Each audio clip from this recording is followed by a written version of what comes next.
ko naman kung sino talaga yung gusto mong masaya ngayong gabi.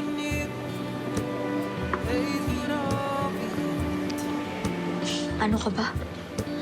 Room 2. Hindi to Holy Week. Huwag ka magpinitensya ngayon. Ngayon yung perfect night. Para makasama mo yung gusto mo talaga. Masayangin. Roxy. Makamove on din ako. Makakarating din ako dun. Hindi mo kailangan hintayin muna ako bago mo simulan yung buhay. Take the chance habang meron pa.